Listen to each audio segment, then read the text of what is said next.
Hello, welcome to this week's episode of the Ken and Mark Show.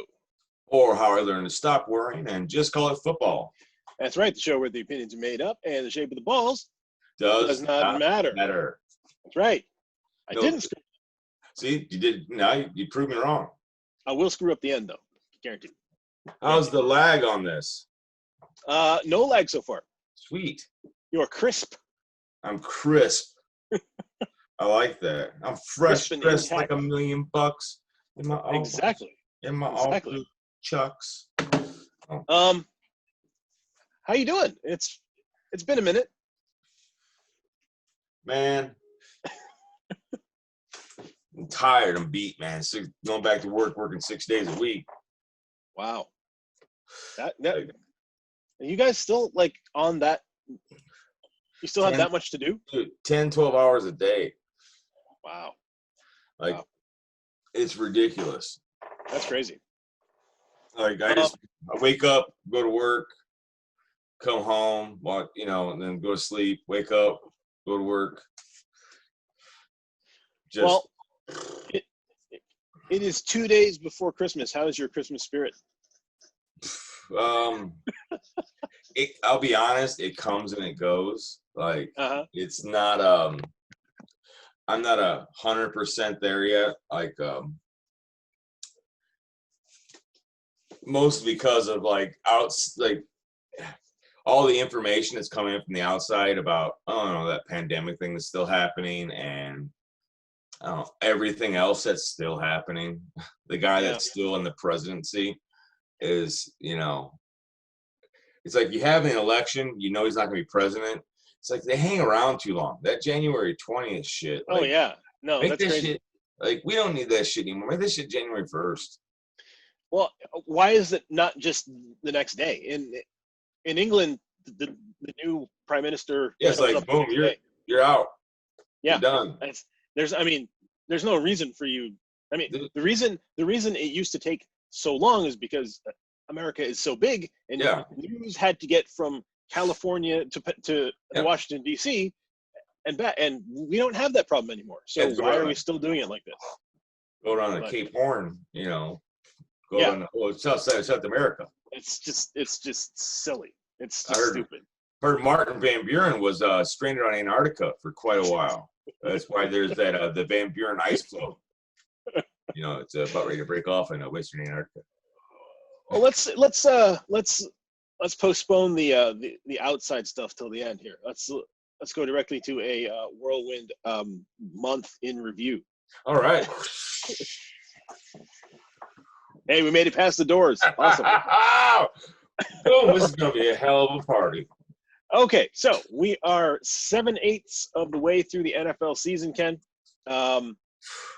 Let's review what we know. The Kansas City Chiefs are great. The New York Jets and the Jacksonville Jaguars are not. Not so much. And then there's a whole bunch of teams in between. The playoffs are a little different this year. I guess there's an extra team in each conference, and only one first-round bye for each conference this year instead of two. So it looks like in the AFC that will likely belong to the Chiefs, and in the NFC could be the Packers or the Saints, or if they both fall apart, could be Seattle. It's kind of a weird year. And then we have the NFC East, which nobody wants to win. So there's the strangest of all. What have we learned about pandemic football this season, Ken? Well, I guess you want to talk about as a whole, as the NFL. Yeah. All right. As a whole, I'll say this. I think they did a pretty okay job of handling the COVID, and what I mean by that, okay job.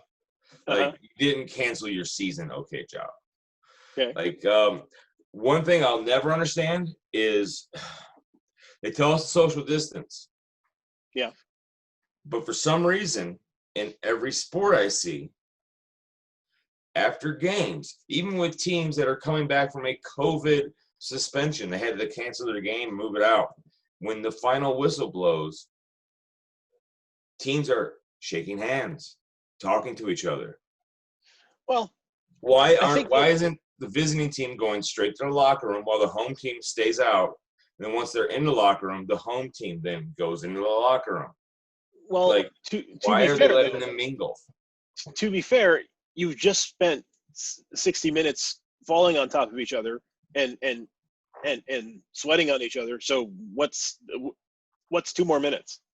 I mean, not really... the entire team, not the entire team, and not most of you, but not the coaches. I understand they've been out there in contact, and I understand this, but I think it would set a good precedent and a good thing for people to show, like, yeah, we did this thing, but after the game, oh, look, it would have set a good example for the public.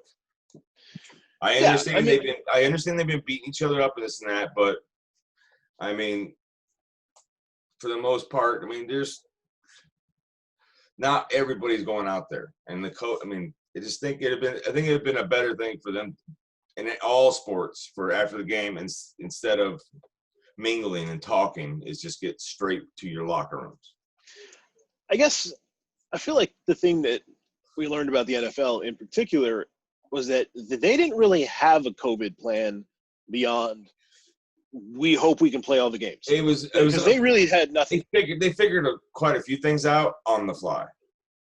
They figured out, I'm going to say everything on the fly. I mean, we had games on Tuesdays, on Wednesdays. That's the thing is that I'll say this: they had enough. That's why when you ask me what kind of job they do, like, okay, like they had enough in place about what would happen to certain teams, and that, you know, the players that, you know, they're out. This, you know, it was easier to get people off your practice squad, I believe, and stuff like that. I mean, I think that was the practice squad size was increased. Yeah. So, and there were certain steps they took before the season.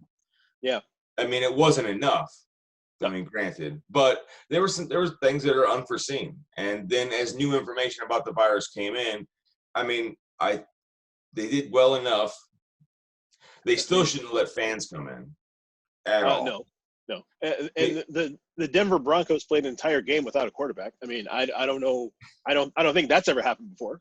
Well, that was, and they could have waited like 2 days, and then the quarterbacks are out of quarantine. Yes, but for some reason we didn't. And you moved those other games to Tuesday. Like, for a better product, you think they should have. I think they should have waited on that game personally. But well, of course they should have waited on that game. But yeah, I mean, that's neither here nor there right now. Steelers and Ravens, people are going to watch that one. That one has to be played. Oh yeah. Broncos play without a quarterback? Whatever. It doesn't matter. Nobody cares. Yeah. No, I think overall the NFL, I mean, they got their season in. There were only a few teams got really screwed by it. I want to say like Tennessee and the Steelers. Baltimore had a lot of players on the COVID list for a lot of weeks. And to me, another, like, to go back on the fans thing, they should, why I say they shouldn't have let any fans in is because you let fans in, that means all the personnel that work at that stadium have to then go there. Oh yeah. And they're risking them getting infected on the way to work. So I'm guessing some of them might not have a car, so they take public transit, and they're around more people. And some of them might be elderly or, you know, up there in age, or might have some pre-existing conditions. Yeah. And if they were already getting paid to stay off, it's like, just because you're so selfish, because you feel like I deserve to go to this game, you're putting people at risk. Does that make any sense? Oh yeah, no, I think they should have left fans out everywhere the whole season. I don't know why. The empty stadium looks fine. The empty stadium looks fine to me. It makes sense. It reminds me, man, yeah, there is a pandemic out there. I still enjoy the game. Yeah. But to me, it looks worse when there's only 500 fans, 1,000 fans. Yes. It makes no sense. Yeah, you have a 60,000 seat stadium and 5,000 people in it. Are you fucking kidding me? It looks worse than it being empty. Breaking news. Just got yes. This just in. Just hot off the wire. Hot off the notepad. Off the notepad. This got handed me. Trump has just pardoned Paul Manafort and Roger Stone. But well, I mean, more on that. Not like we didn't see that coming. More on that. More on that later. Wow. So what did we learn in particular about our teams, Ken? What did you learn about the Bears? What I learned about the Bears is that benching Mitch Trubisky was the best thing that happened to him, but leaving him out. Benching Mitch Trubisky, best thing that happened to him. Making Nick Foles your starting quarterback and sticking with him as long as you did was a mistake. Because he was, after about 4 or 5 games, it was pretty obvious. He's the same as Mitch. The numbers for Mitch were actually better under the same amount of games. And at least Mitch can run. Right. And Mitch got his head on straight. And as he's come back since Nick went down and Mitch has come back, it's our defense that's been letting us down and not the offense, which is like, what? Because I'd say Mitch has been playing not where he should be, but like damn near where he should be football. His last 2 games have been competent. Yeah, like he's been a competent quarterback for the last 2-3 games. Like, yes. I don't know I think it's a combination of play calling. If he's not good at these plays, why are you calling them? Right. Are you calling it to prove a point? Like, to me, it's like, if he doesn't understand it, then you got to throw it out of your playbook. You might love this play, but if it, I go back to it's the Richard Feynman thing. It's the whole, what the fuck? I silenced you. What is happening over there? I'm just going to turn this off. I thought I could have swore I silenced it, but apparently it's like, nope.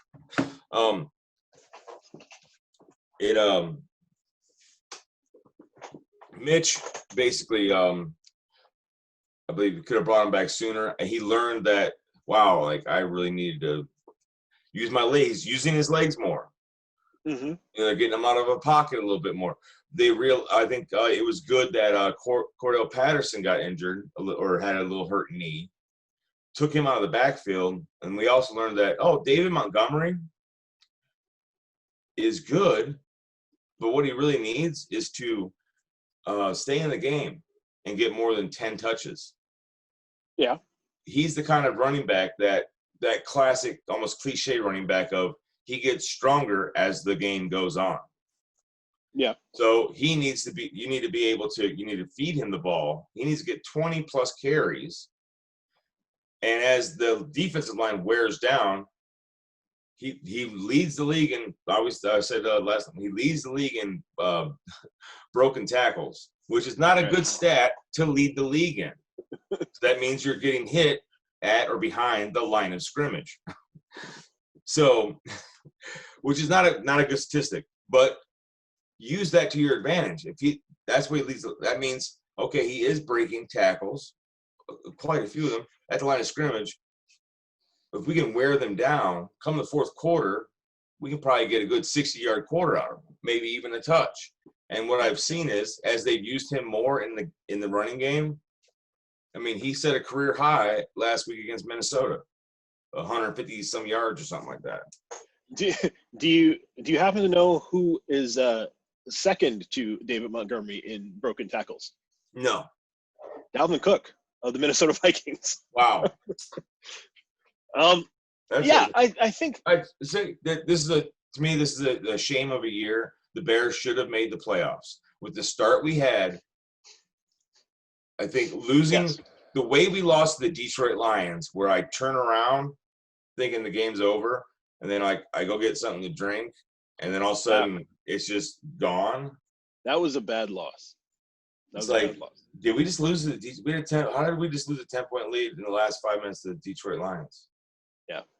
Like, what? Did that just happen? Yeah, it just happened. I think that's a fairly accurate read on the Bears. How about the Pack? What do you think about the Pack? I think the Packers it's the Packers have kind of been the same team now for 3 or 4 years, in which they kind of coast through the regular season, and then they get to the playoffs and they don't show up. So I'm curious as to what's going to happen. Like, they're not going to have to play San Francisco this year. They're not going to have to play a defense in the NFC playoffs like the 49ers defense that they played last year. No. So maybe that will help, but they're still not right. But they're still not.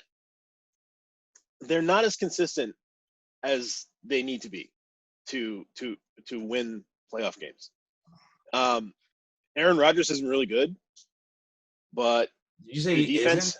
No, Aaron Rodgers has been really good. Oh, okay. I was like, what? Devontae Adams is legit. They got a tight end that's legit.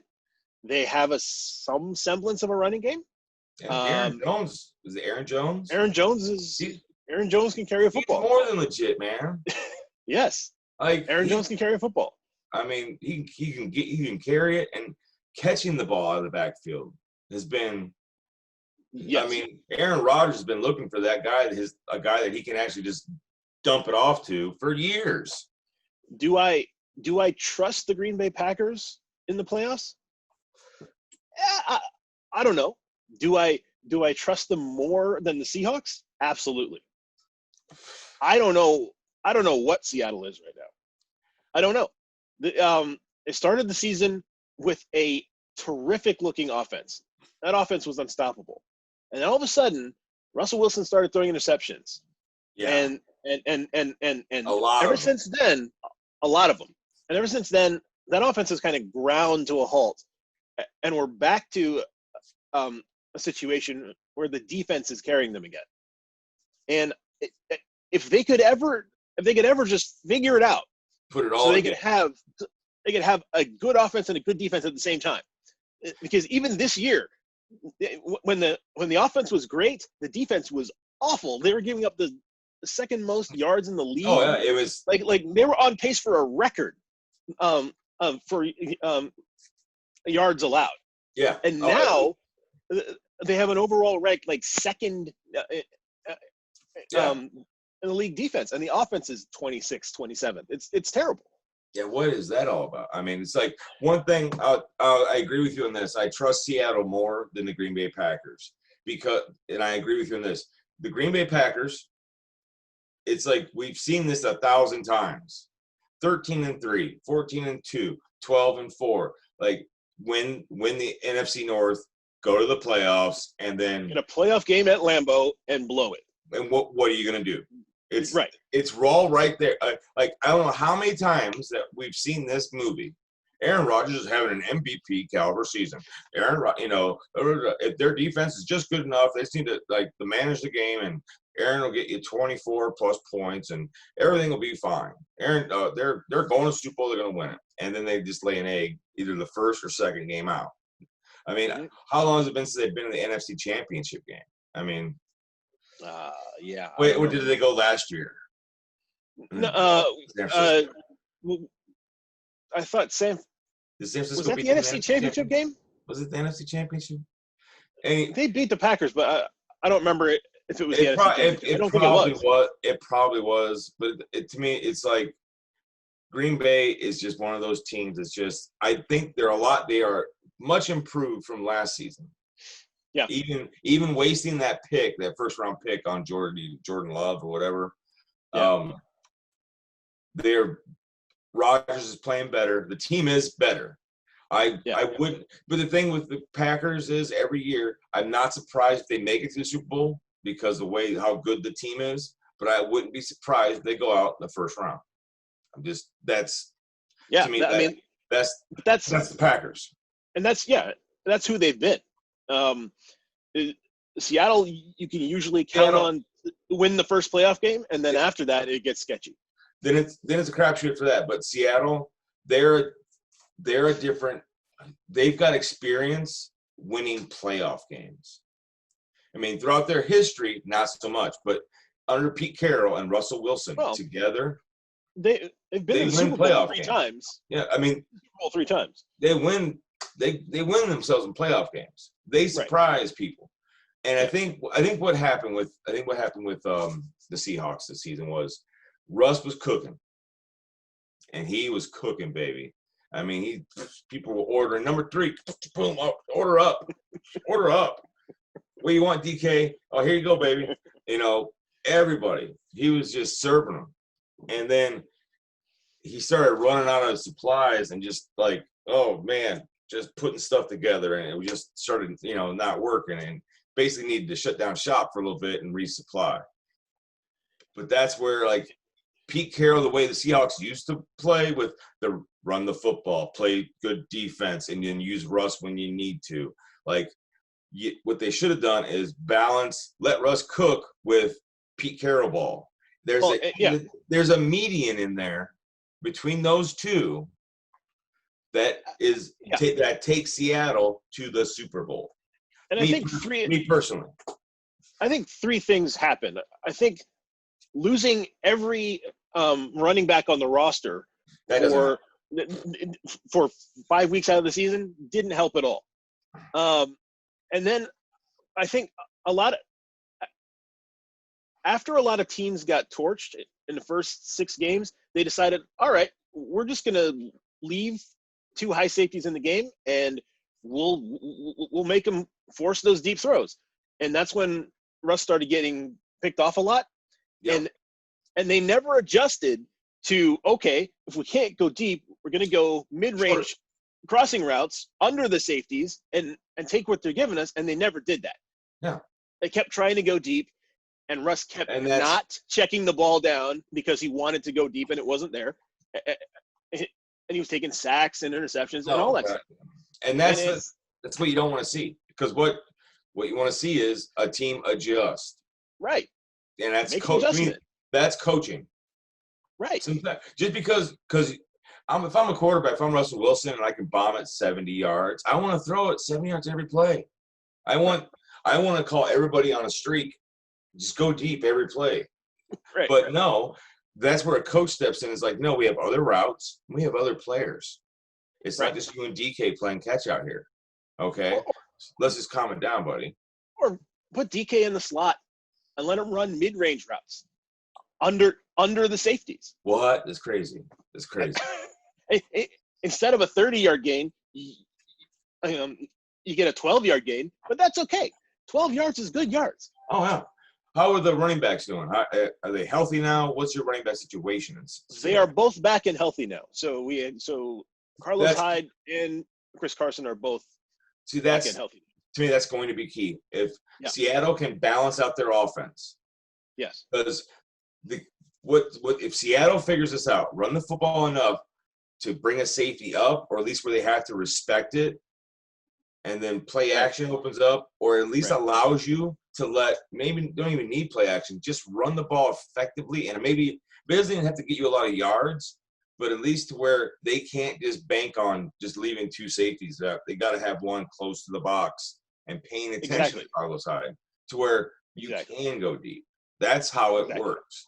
The reason why it works so early in the season is all the film they had on Seattle was run the football, and Russell doesn't go deep. So that's why in the first 6-7 games, he could just throw it deep because they're like, we haven't seen this Seattle. There was no film of it. You know what I mean? Right. There was enough game film that they could study and be like, what are they doing? Oh, they're doing this? All right. Yeah. Tamp it to them and then dare them to go deep. Yeah, the adjustments were not made, and that's kind of on the coaches. It's on the offensive coordinator. That's kind of on Pete. And adjustments were not made. I will not bet against Seahawks winning or going to the NFC Championship game. Russell Wilson is too good, and I wouldn't be surprised. It almost feels to me like there's something going on outside of football that's just kind of got him off a little bit. Because he doesn't seem like the same. Like the last 6 weeks, he doesn't seem like the quarterback that we've known for like the last 6 years. Yeah, no, is he dating someone? Is he married? He's been married for a while now. He's got. He has been? bunch of kids and all that stuff. I don't know. I mean, it doesn't seem like anything has changed, but he doesn't seem like the same guy. So I don't know what's happened. When there's trouble in paradise, when someone's home life is in upheaval, that bleeds onto the field. Yeah. I mean, ask Aaron Rodgers. He won't say, but I think the him and Danica thing I think it was did. messing with him, because now they're separated. And he's going on Pat McAfee's show talking about he's never felt so good. He's playing the best he's able to. It's like basically saying, I got rid of her. Me and Danica are split. You know what I mean? You see him talking about swag on Pat McAfee's show? Oh God, no! I try. Go look that up. I love the Pat McAfee show. I don't watch Wednesdays. I don't watch the Aaron Rodgers interview, because sometimes I'll start watching, be like, oh, he's kind of funny. And I'm like, no, fuck you. I love how Pat McAfee parlayed being an NFL punter into a now respected radio broadcast. Oh. Well, it's his personality. It's his personality. I love the way, if we could somehow get connected with his show, I love his energy, and I love the way he talks about sports the way we do.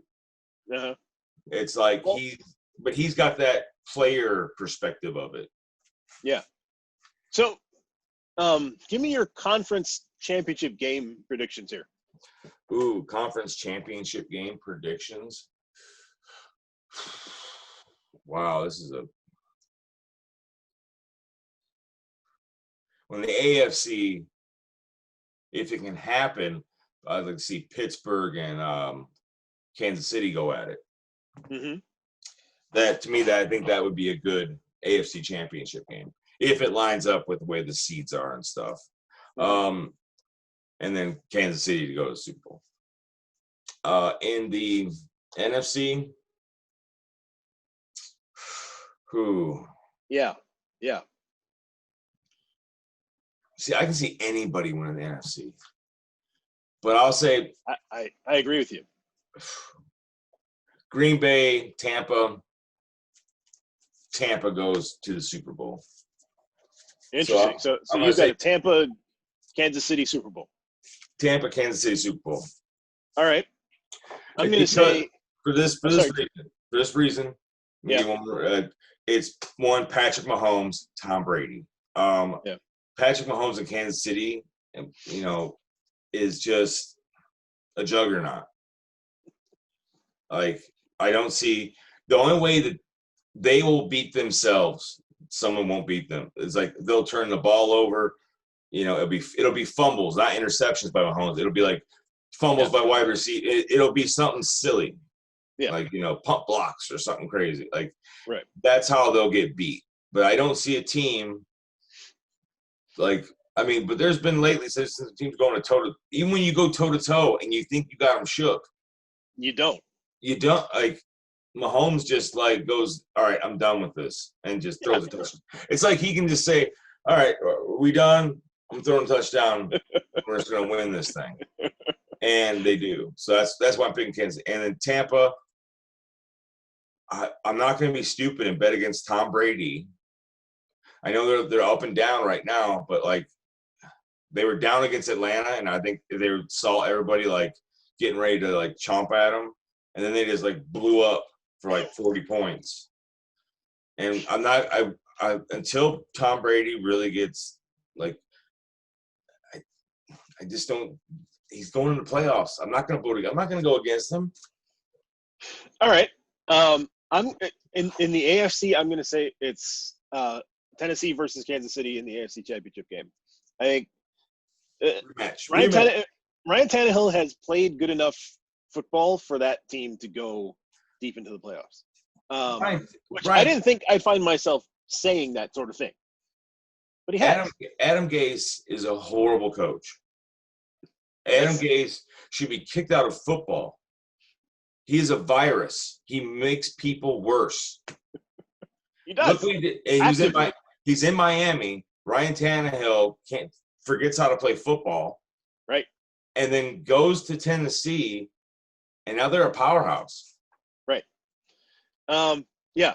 I think it's Tennessee versus the Chiefs, Good. and I think the Chiefs don't fall behind by 3 scores again, and they walk out of that one a little easier than they did last year. In the NFC, I know you like Tampa.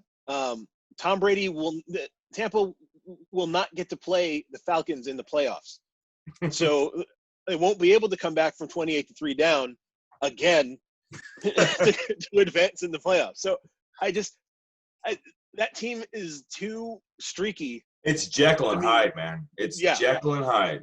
Yeah, they are so like this. But only about it is you could catch them when they're in the Dr. Jekyll getting ready to tear you apart, and you're not going to get the little scared meat, Mr. Hyde, Mr. Hyde. Or not that, Yeah. No, the NFC is difficult. I don't know if Drew Brees was healthy. Yeah, I would take the Saints going to the Super Bowl, but he came in on Sunday. Well, the guy has 11 broken ribs, right? And they have not had the 6 weeks to heal. So he came in 2 weeks early and went 0 for 9 on the first 9 passes. Why would you bring him in? Because Taysom Hill's not really a throw the ball quarterback. But you're in the playoffs. Winston is too erratic. Agreed. But if the Saints have to play with Taysom Hill and they go down early, if they get 2 touchdowns down early, done. They're not coming back. He's not bringing him. He's a we're gonna grind you with Alvin Kamara and Taysom Hill. I mean, what he is a good Tim Tebow. He's Tim Tebow that can throw. He's Tim Tebow that can throw the football. Yes. That's who he is. He's not a guy that you want throwing. If you're asking Taysom Hill to throw the ball 50 times a game, you're losing. Right. You're losing that game. There's if you're down 17-3 or 17-10, 17-6, he's not bringing you back from that. So but I also wouldn't be surprised if he put together a game with the weapons he has around them, checking down to Alvin, throwing it to, Emmanuel Sanders or whatever, throwing it to him. I wouldn't be surprised if all of a sudden he just blew up. But for a game. But would you agree with this? You can make a case for damn near everybody in the NFC, except for the winner of the NFC East. I can. Yes, I can make a case for every team in the NFC playoffs. I mean, even the wild cards. Yeah, even the wild cards. Even Arizona. If they make it, they end up making it. And honestly, in the AFC, if the Bills got to the AFC Championship game, I wouldn't be surprised by that.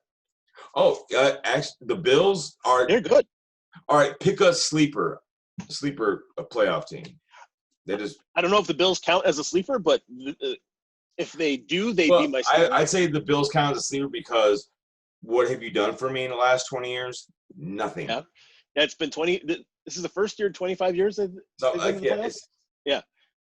Well, they made it last year. But then they lost. Then they lose their first game. They lost to the Chiefs spectacularly because they were up by a lot, and Josh Allen threw the game away in the second half. No. That was somebody else because the Chiefs played Tennessee. The Chiefs played Houston, and Houston beat Buffalo. That's what it was. Houston beat Buffalo. Right. And because they played Houston and were down by 24 points, and then they went. Then they played Tennessee. They played the Titans and were down by a bunch of points and came back and won it. Yeah. I think they were the first team. They were down in every playoff game, even the Super Bowl, and then came back to win every game that they were in. What's that? That's why Mahomes is the second coming of Jesus Christ. But you can make a case for any of the NFC teams in the playoffs, even the Rams, who I can't figure out who the Rams are either. You lose to the Jets after Seattle beat them by 30 the week before, and 37. You go in there and you lose. Yeah, 37, and you go in there and lose to them. But the team is still 9-5. I mean, I don't know who that team is.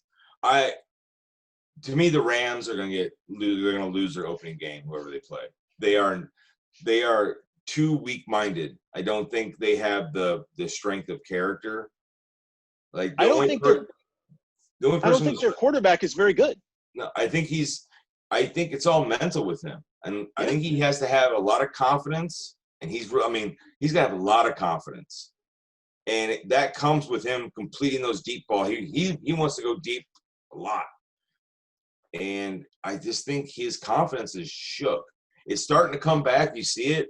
But then losing to the Jets, I can see them losing this week, next week, and first game of the play. I mean, I can see them losing out. Yeah, but I can also see them beating Seattle this weekend. Like I don't know. I have no idea who the Rams are. That's the NFC right now. All those teams could lose their next two games. Yes. And then go in the playoffs and sweep the playoff. I mean, the NFC is going to be the NFC is going to be a wild ride, and I would be like, it'll be two teams in the NFC Championship game that you're going to be like, I guess. Yeah, you could make a case for the Cardinals. I mean, that's not outrageous. That's a good football team. Yeah. I mean, would I like to see them lose their next two games and then the Bears win the next two games and then sneak into the playoffs? Yes. Will it happen? No. Maybe not. I mean, it could happen, but most likely isn't. But it's just like I don't know. But those are my picks. And all right. I guess the sleeper teams might be the Bills and the Chargers. I don't think the Chargers can make the playoffs anymore. Oh, they can't? Well, then no. The Bills and the Bills. Cardinals. Bills and Cardinals. Bills and Cardinals are good ones. So I'm going to move on to soccer, but just real quick in between. The NHL and the NHL Players Association has agreed to a 56-game season to start January 13th. Okay. They have temporarily realigned all the divisions, so all the games are going to be within the divisions. And Canada is its own division, so the 7 Canadian teams are all in a division on their own. Is this for a COVID season? Yes. Wow. Yeah. So all teams are going to be like within like the range of each other for travel, is what you're saying? Yes. So they've rearranged everything for travel, and because the Canadian teams are not allowed to cross the border, like back and forth, they're all staying in Canada. Oh, well, hey, you're guaranteed Canadian teams in the playoffs. You are guaranteed 4 Canadian teams in the playoffs. But that's awesome, right? So, well, yes. I mean, they'll all be out in the first round, but it's nice to guarantee. It's nice to guarantee that. So the Oilers, the Flames, the Canucks, Jets, Leafs, Canadiens, and Senators will all play all their games against each other. What about the Nordiques? 56 games. What about the Nordiques? They're the Colorado Avalanche now. That's right. They're not included. I like the Nordiques. I miss the Quebec Nordiques. Man, that's cool. I mean, that's smart. To me, that's very smart. To me, that's taking lemons and turning that into lemonade. Yes. And usually, I'm surprised the NHL did this somehow. Yes, it's rare for the NHL to have good ideas. I figure the NHL would have shot them. They're usually good at like, all right, we have all these great ideas. First, let me shoot myself in this foot, and then shoot myself in the other foot. And then along with that, the NBA season started 2 nights ago. There is also a shortened 72-game season. I don't know why we just decided to take 10 games off of it. Okay. But there will be a 72-game NBA season as well. Big story here. Kevin Durant and Kyrie Irving in Brooklyn, both healthy, both winning their first game together and then smoking people on Twitter. That was the entire NBA news of the last 2 days. Oh, and Giannis Antetokounmpo has signed his 4-year Supermax extension in Milwaukee, so he will not be going anywhere soon. Oh, in fact, did you read this? One more note about American football. Did you see where Brian Urlacher is coming out of retirement to play football? No.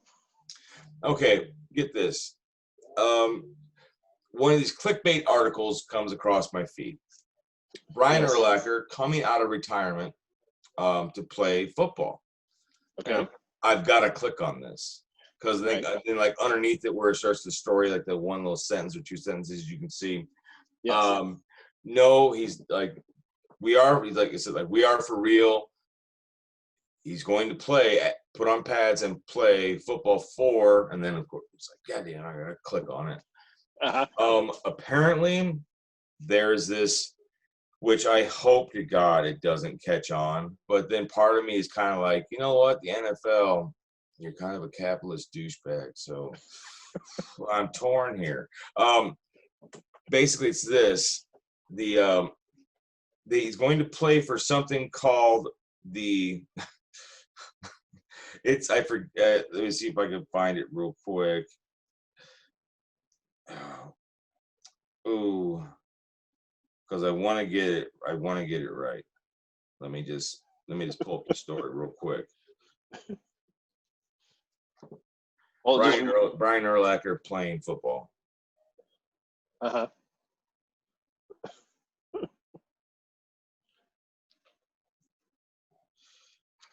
Okay, here it is.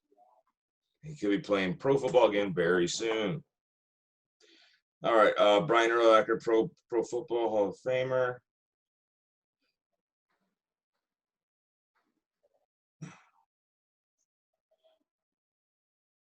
Come on. It's a great radio. Okay, here it is. All right. USA Today Sports Touchdown Wire recently reported that Urlacher is reportedly in talks to play in a new professional football league, the Fan-Controlled Football League. Okay. The Fan-Controlled Football League is this.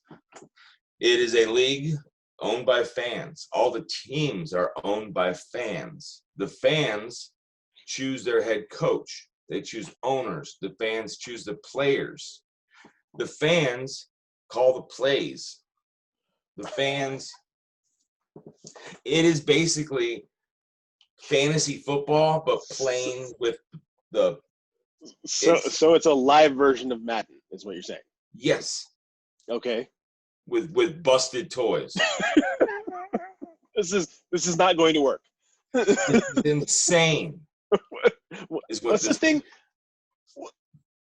What's that thing we always say? The fastest way to ruin your television show is to turn it over to the fans. The fastest way to ruin your sports is to turn it over to the fans. Exactly. Like, because we don't know what we're doing. We're not professionals.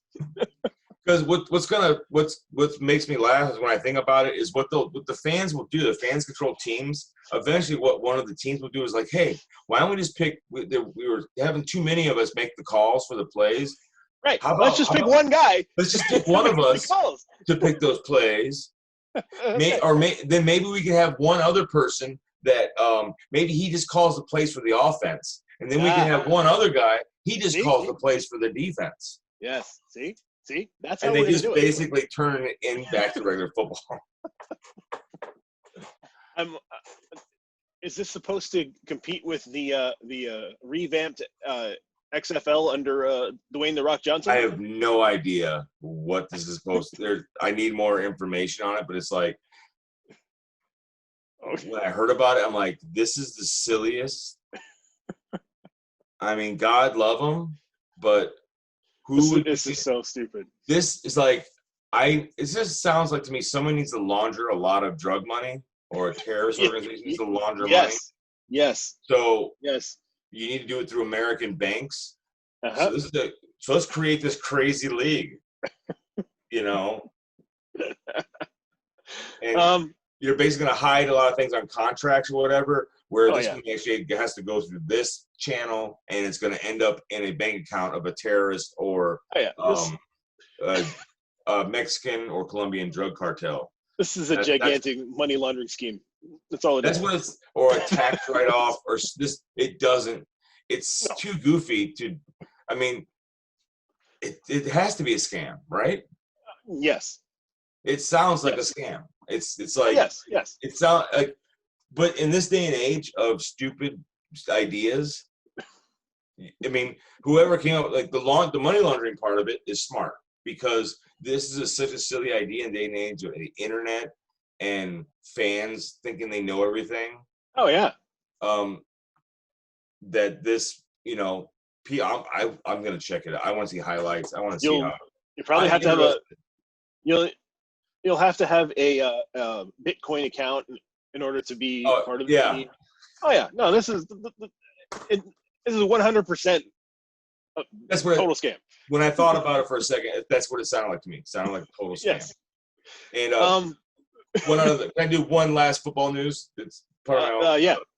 Michigan today, the University of Michigan had decided after a horrible season. Yes.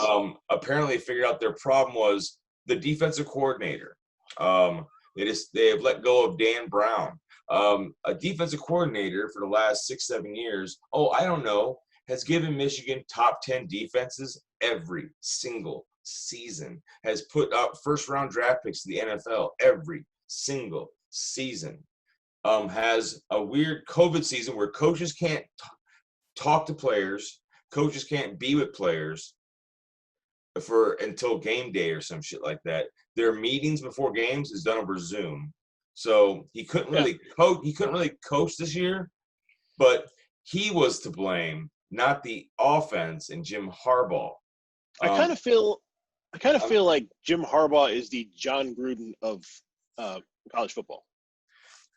He has he's supposed to be this genius that did one genius thing a long time ago that got him the label of genius, and now he's just coasting on that genius for ridiculous amounts of money and not putting up any kind of results.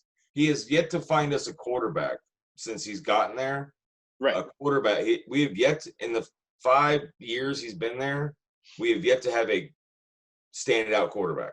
And he came in as the quarterback whisperer. Yeah. He came in as a quarterback genius. That's what I don't. And he has yet to turn any of our quarterback. Like, the one thing about it is he had one on the roster. This is what this makes me so angry. It's McCaffrey. Ed McCaffrey. Yeah. One of his sons. His name escapes me now, but his name was McCaffrey. Yep. Like 6'4", 190 pounds. I mean, not beefy, but he had enough on him. All right. And this kid, you remember how Ed McCaffrey was deceptively fast? He wasn't like, he wasn't like 4.2 speed, but for his body, when you looked at Ed McCaffrey, you didn't think, this guy. He's Jordy Nelson. Yeah. Well, his son had some wheels on him. I saw him break a 50-yard touchdown run against Penn State. He came in for some mop-up time, and he went back to pass. It broke down. He had the pocket collapse, and he breaks out and then busted for 50 yards. And I was like, and I've seen him come in throughout the years, play great, play composed. Like, I'm thinking, as soon as this Shea Patterson experiment is done and over, like that horrible experiment that should have never happened, as soon as that's over with, McCaffrey's the starting quarterback, because he's been the backup, like, on the depth chart for the last 2 years. I'm like, okay, as soon as we get McCaffrey in there. No, he goes with Joe Milton, who hasn't shown any composure when he would come into the games. Has not shown composure. Has no accuracy. Like, the only thing I can figure out is Joe Milton is a practice, like, he's a studio gangster. Some guy that can do it, in practice with his own team with no pressure. I bet he looks great at practice and he knows all the plays. But as soon as you put him on a field against another team, he just couldn't complete a pass. Way too many interceptions. It was just horrible to watch. It was painful to watch. I felt bad for the kid. It's like, this isn't like the NFL, it's college. You feel sorry. It's like, oh man, this poor kid. he's not a starting quarterback. But then the kid they brought in, he played good for a game. He had me hoping. A game and a half. They brought him in for second half of Wisconsin game and it was over. And then then it's like, oh, he came back down to earth because I forgot. Oh yeah, we're playing Rutgers, and we should have whipped Rutgers without having to come. We shouldn't have had to go to triple overtime with Rutgers. When Michigan is going to triple overtime against Rutgers, and we're happy about it, that shows you how far we've come down.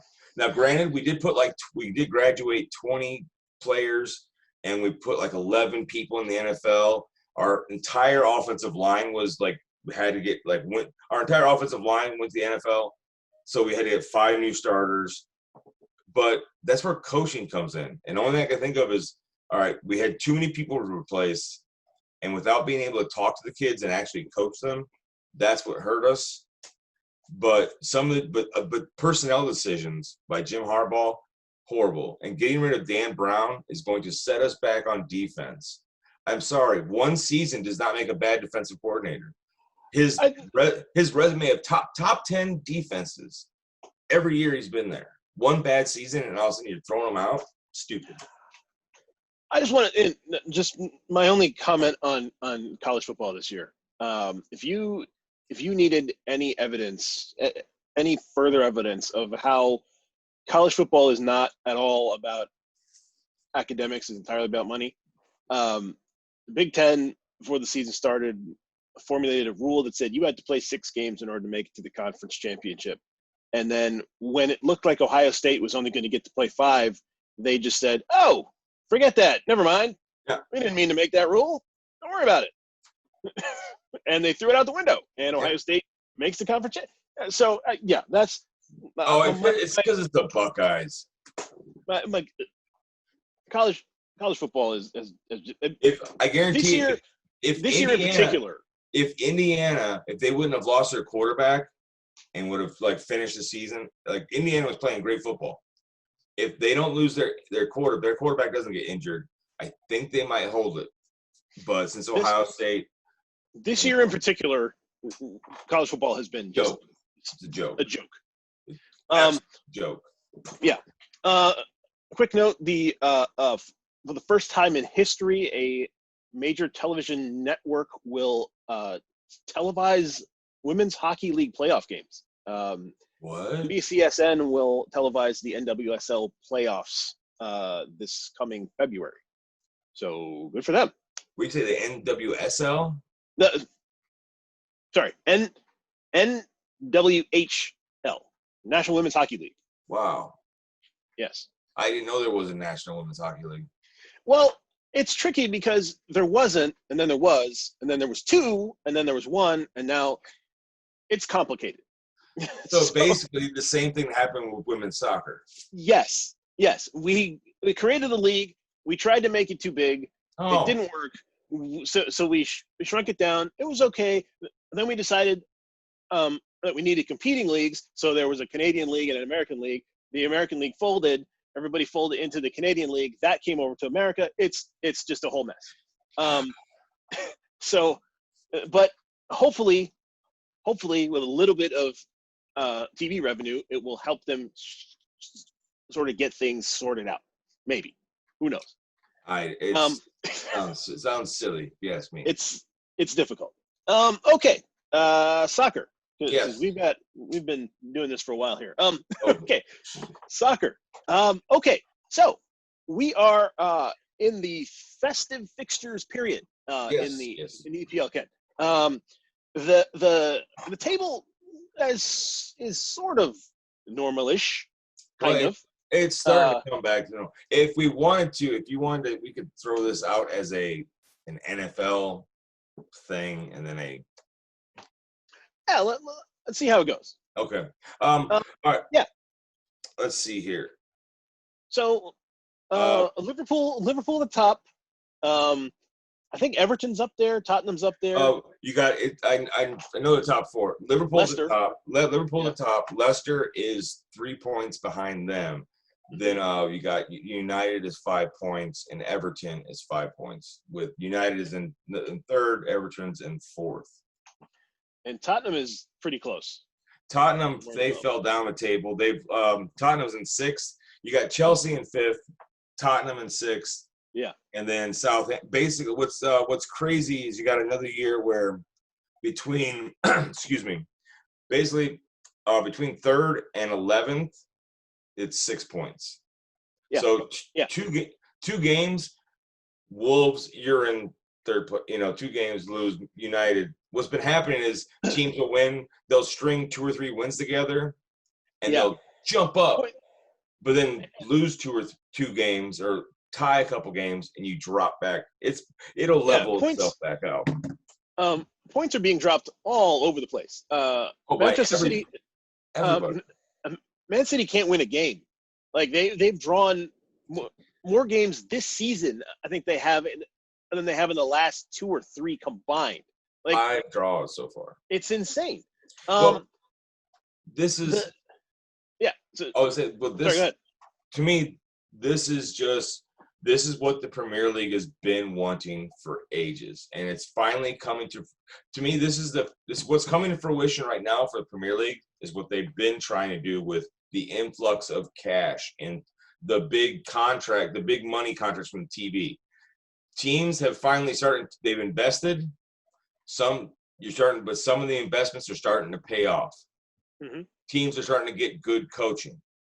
Some of their player acquisitions are paying off.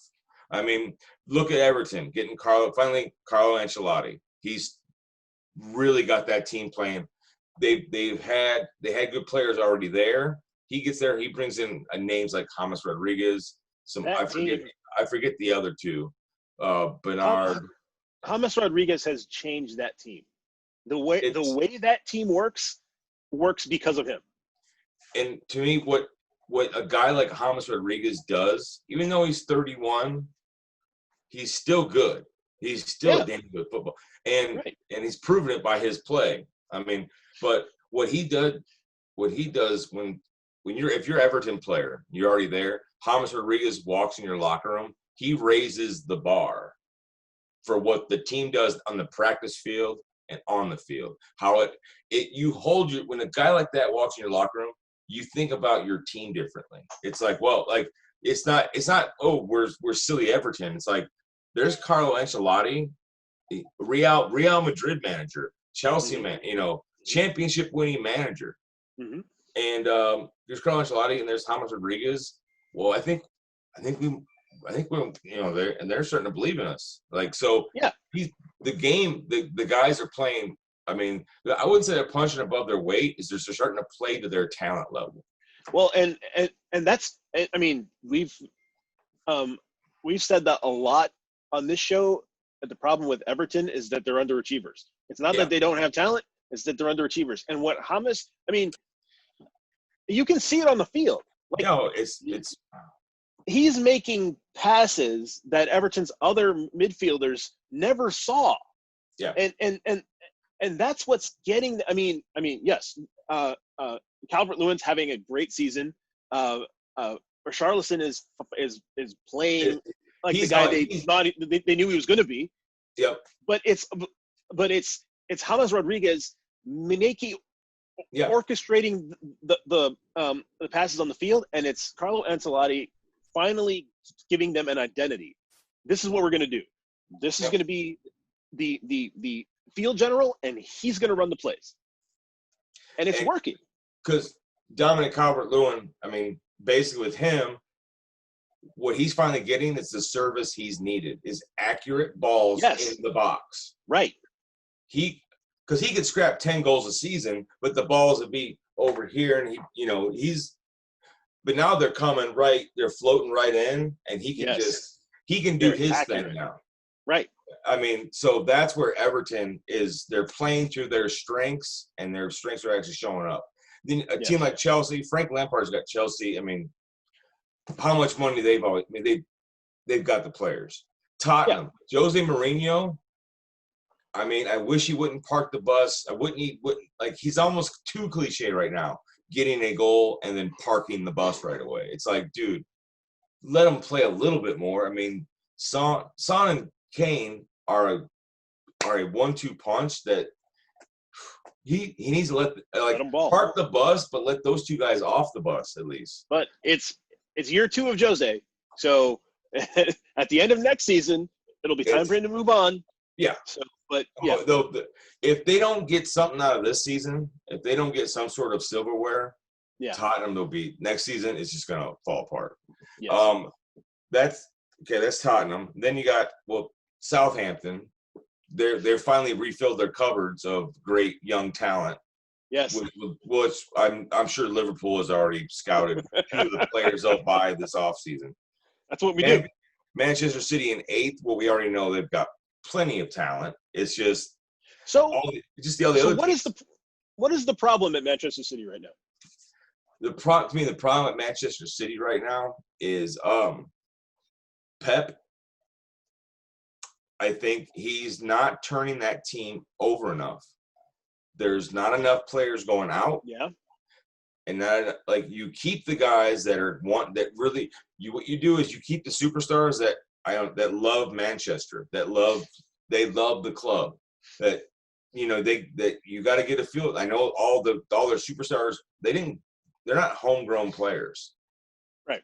But what you do is you get rid of some of your superstars that, you've had them for 3 or 4 years, sell them, bring in other superstars, guys that haven't won a league.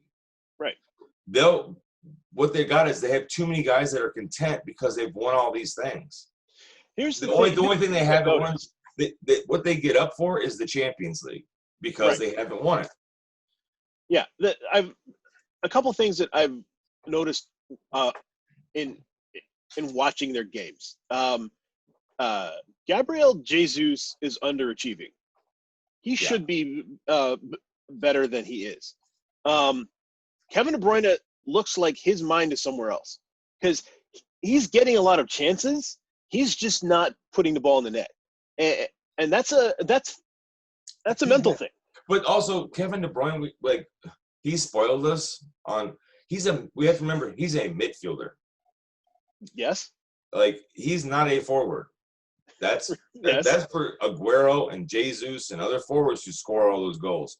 It's been forced to. I think what's happening now that the pressure is coming on De Bruyne of you have to be the goal scorer. Where it's no, way De Bruyne plays the best is the freedom in midfield to make those passes and where the defenses have to be mindful of the strikers in City's plan. So De Bruyne has he's got more space where he can get those shots off with. Now, if those strikers Jesus and Aguero, if they're not firing, well then and De Bruyne is taking more shots. Well, the defense is going to put more pressure on him. He doesn't have as much space and time on the ball to let go of those beautiful. Because every time you see those beautiful shots from De Bruyne, it's not like he's got 2 guys on him. He's shooting those shots in space. Oh yeah, and the thing,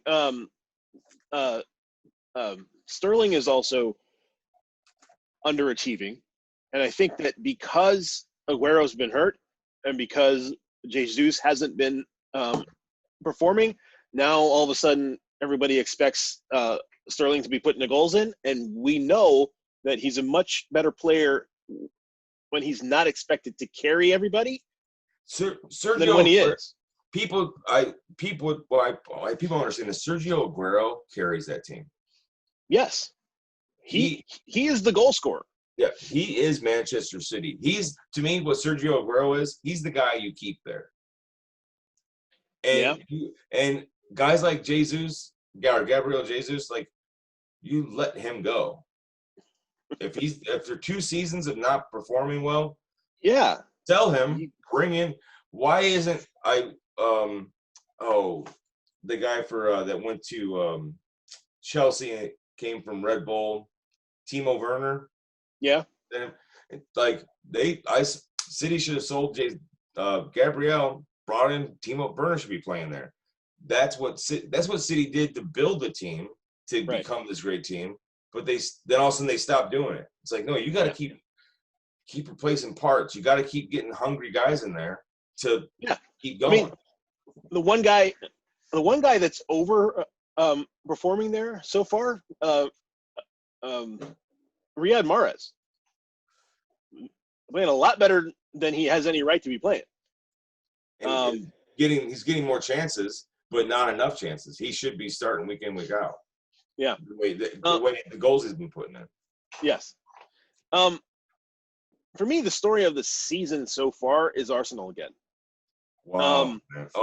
This team, I think. Look, so we, for the last 3 years on the show, we've had this running discussion over what was wrong at Arsenal, the players or the coach, and we said either the coach had to go or the players had to go, and since the players couldn't go, the coach went. So they've changed coaches, but they haven't changed the results. So it seems pretty obvious now that the problem is the players. I think we've been saying it's the players for years. Yes. And also, like you said, they can't get rid of everybody. But right. If only they could. I imagine if you had a whole season, if I had a good director of football and like, man, I need to sell 11 guys. You start in the horn right now. Yes. And just start these contracts up. And by the end of the season, you got to let and then bring in a new team. And it's not just lack of scoring and lack of defense. I can't remember the last game that they finished with 11 men on the field. They're getting guys tossed out of teams. This last game against Everton that they did lose, they did finally end up with 11 men. Did they? Okay. Yes. Because the 3 games before that, they didn't. Yeah. I feel bad. There's something Arteta is not communicating. He was starting off good, but then also it's just like Arsenal's just gone off a cliff. I think after this festive period, Arteta will be fired. They'll have an interim coach. I wouldn't be surprised if they brought Wenger back just for this. Just for old time's sake. just to finish the season out. Yeah. I can see an assistant on the staff taking charge for a couple weeks, and if you can't find the guy, if you can coax, I mean, if I can coax Wenger out for 6 months, but you're going to have the same problem again because you have the same players. Would it be any? But sometimes a different manager, man, there's always a change with different manager. There's always I don't actually think Arteta's the problem. I don't either. I think he's actually probably a pretty good coach. Those players. I just think that he's got too many guys that are too comfortable there. Yeah. That have been there for too long, and that haven't had a lot expected of them, and so they're not giving a lot to the team. If I was Arteta to send a message to my team, I'd pull up like 6 reserve players and I'd start them, and I would take out 6 of my starters that are non-performing. I wouldn't even have them on the bench. Yeah. I wouldn't even pick them for the team. Yep.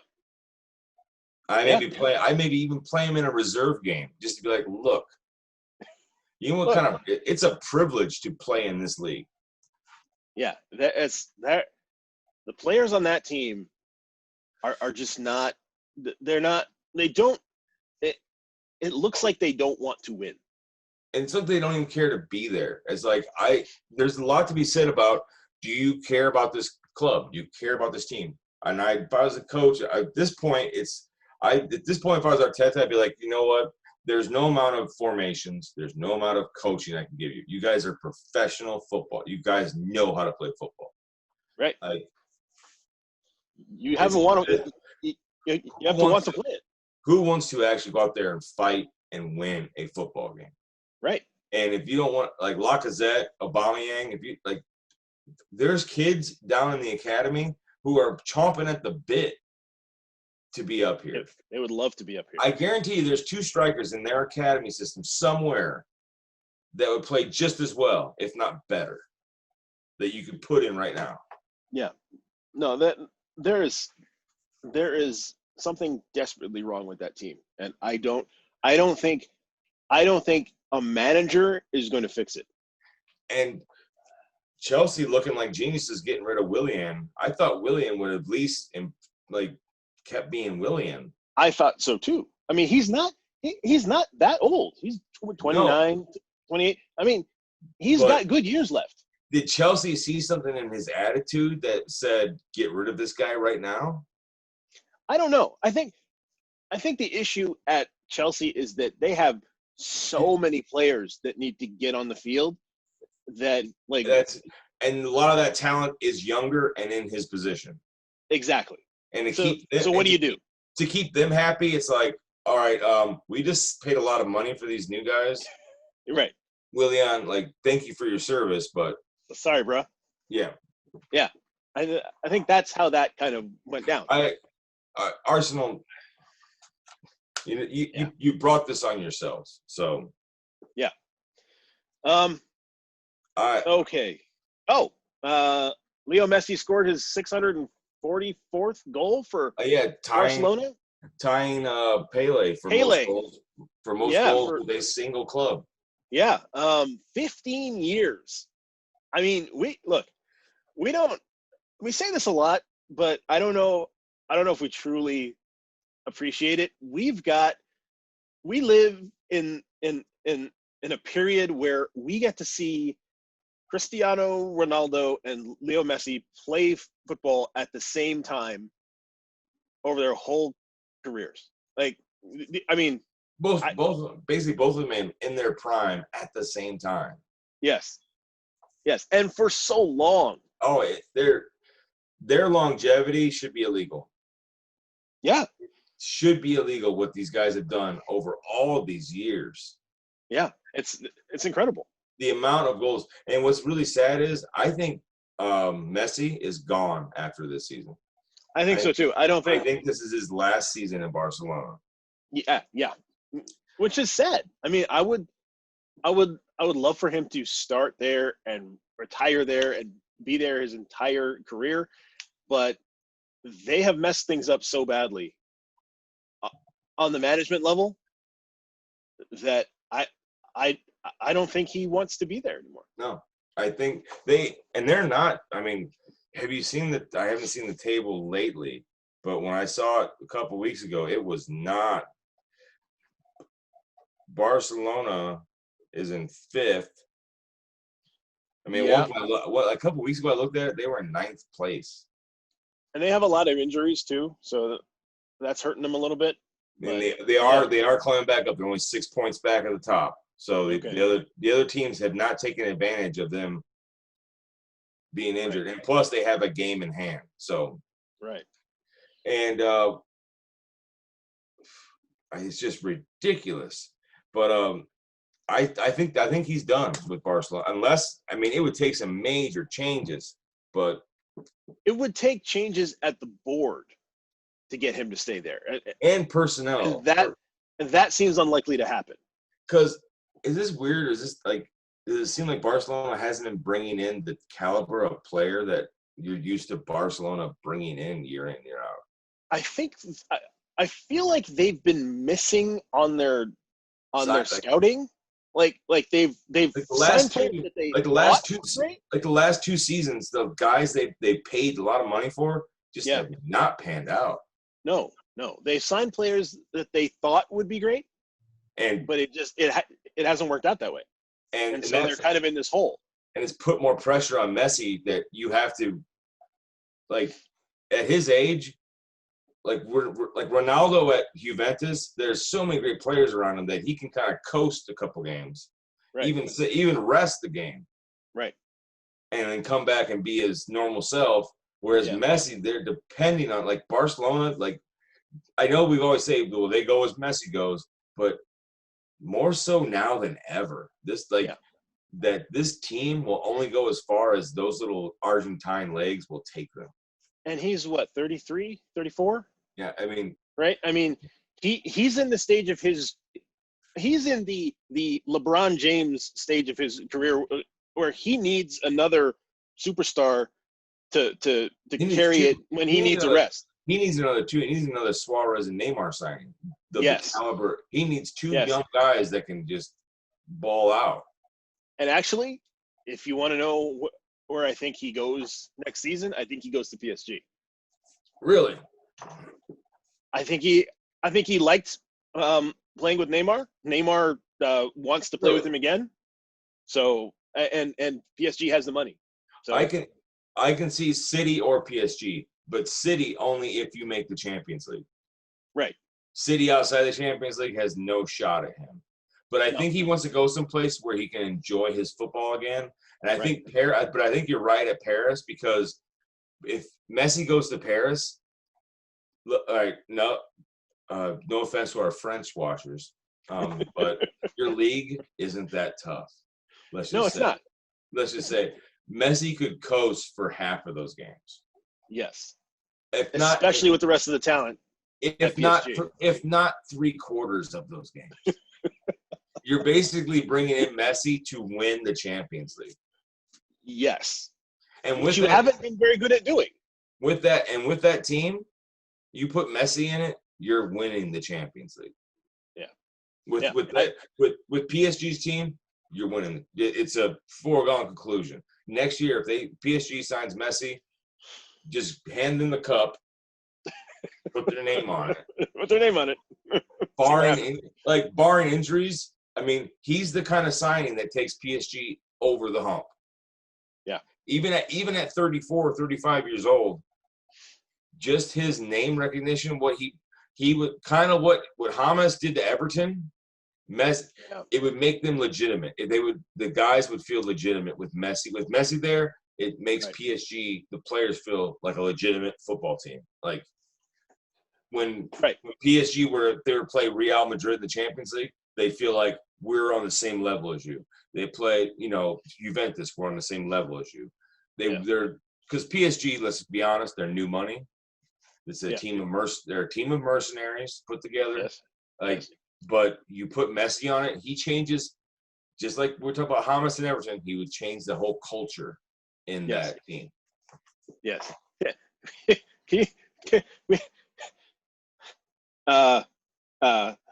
Neymar, Messi, Mbappe. That's your front three. Oh my God. You're talking about record goal scoring season. Yeah. Wow. And switch them around however you like. Yeah. Well, it all works. That's a front three again. He could play in where if he's a little tired, he can go out in the wing.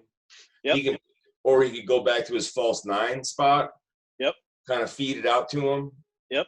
I mean, if I was head coach of PSG and you give me Messi, I'm gonna have a lot of fun with him. Yeah, I'm gonna have a good time with it. Oh, yeah. I'll have a lot of fun just driving other managers completely insane. All right, I think that's going to wrap it up for the Whirlwind month in review there. Okay. Real quick. We'll bring you updates on our teams next week. Yes. So the last time we talked, I think, was prior to the election, actually. So, this is the first time that we've had a show since that happened. So I guess a quick love and hate again. Okay. What do you love this month? What do I love this month? Okay, what I love this month is that I bought some Moroccan oil for my hair again. I'm loving it, how shiny and soft it is. I mean, no product here. This is straight up just Moroccan oil. But nice. No, loving that. I like that. But no, I'm gonna say I'm gonna go off on other things. I'm loving that Warner Brothers is deciding to put all of its movies in with releasing them in theaters at the same time. They will be available on HBO Max for no extra cost. I saw that. As long as you have the subscription, you can watch the movie. Mm-hmm. And to me, that's genius, because What the problem is if you release it in theaters and it is not the streaming service, but there's other countries that have gotten the pandemic in check, so you can release it in theaters there and make money. Right. But the U.S. is still a big market. You can still make it, but by releasing their entire slate for 2021 on HBO Max. Right. By doing that is you're gonna get it's only $7.99 a month, but or if you get the package for ESPN Plus and Hulu for $12.99, you're still getting that. You're gonna get those subscribers, and then hopefully keep them. Yeah. And then they'll forget about that money coming out every month, and then that's just guaranteed cash coming in, because movies can be hit and miss. Maybe it only doesn't make its budget back and this and that. And I think what they're doing is this way. If their movies are good, because what the problem is, like with Tenet, was you couldn't go see it in America in the theaters. It got released worldwide, so you couldn't get the entire internet and everybody talking about it as much as they want. Because that's Christopher Nolan movies that aren't IPs. They succeed on word of mouth, and people. I was chomping at the bit to see. I just bought Tenet and I just watched it a couple of days ago. I would have loved to have seen it in the theater, but I love that what Warner Brothers did with its slate of movies. I think it's great. I cannot wait for Wonder Woman 1984 coming out Christmas Day. I'm looking forward to that. I think that COVID-19 may have killed movie theaters for good. I don't think so. There's nothing you cannot replace. There are movie moments. Movies are made for the movies, and that I'm not saying nobody is going to go to movies anymore. I'm just saying that the critical mass of people needed to go to the movies to sustain theaters just is not going to happen anymore. I'm gonna be hopefully hesitant to push back on that. I think as long as you make your movies built, as long as they're big enough to be built for the theaters, the blockbusters will keep them open and hopefully alive enough for other, what you would call cinema to still be seen. You still want to watch those in those. We still want to go to our movie plexes and see our movies on the big screen with people. I do. You do. I'm not sure a whole bunch of other people do. I mean, we've all got 65-inch television screens now. Why? And I can pause the movie and go to the bathroom. Like, why do I have to go to? As soon as COVID's under control, they're not going to release their movies onto subscription services. They'll be back at the theaters. Okay. And that's what's going to happen. At least that's what I hope happens. But regardless, I'll be there at the theater. I hope, even if they get rid of the multiplexes, and maybe, I don't know, let's go back to those intimate, nice theaters with only 2 screens that, it's a movie palace again. I'll be down with that. I don't need 20 screens. I'm only going to see one fucking movie. It'd be great right now? What's that? Drive-ins. Oh, I think, I'm not sure if Plymouth is open, but if they're not, they should be, because that makes perfect sense. But I'd go to that. I mean, I can see. Of course, they're never open in the winter, but come next summer, they should. If I run into Plymouth Drive-In, I am making deals, baby. Oh yeah.